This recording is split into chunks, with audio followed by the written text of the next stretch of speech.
مساء السعاده، مساء الجمال، مساء الحلويات. تعالوا اوريكم يا ولاد وانا نازله اجيب فطار لقيت ايه وجبته. مش عارفه انتوا هتعرفوه ولا مش هتعرفوه. بصوا يا ولاد، شكله خوف. شكله فطار ده مدخلاكي كتير من الوقت. بصوا يا ولاد، طبعا الحب سما غسله المواعين وغسلها مخليها زي الفل، لان انا ما عنديش طبق كبير اصلا اغسله. بصوا الجمال بقى. انتوا عارفين ايه ده؟ عارفين ولا مش عارفين يا ولاد؟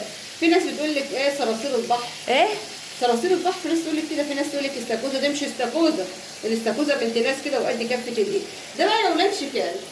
احنا بنقول شكال، والصعيد ودمياط بنقول شكال. الشكال ده مبطرخ. ازاي تعرفي ان الشكال ده مبطرخ؟ بتلاقي هنا 3 خطوط لونهم ابيض شبه اللبن، ابيض ابيض مش ابيض شفاف، ابيض لون اللبن. استنى جيب الحنفيه عشان تسمعوني. 3 خطوط هنا لونهم ابيض شبه اللبن. اللي مش ابيض شبه اللبن كده ما تبقاش مبطرخه. شوفي البطروخه اهو باين، والبطروخه اهو.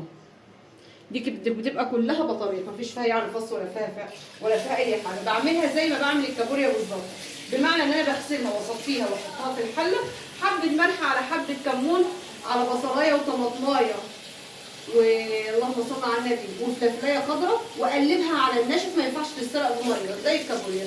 ولما تخلص خالص خالص وتبقى ناشفه احطها في الاطباق. الحاجات اللي زي دي لما بوديها الفرن تتشوى ما تطلع ناشفه، ما تاكليش منها خالص. يومكم سعيد، يومكم بيضحك يا ولد.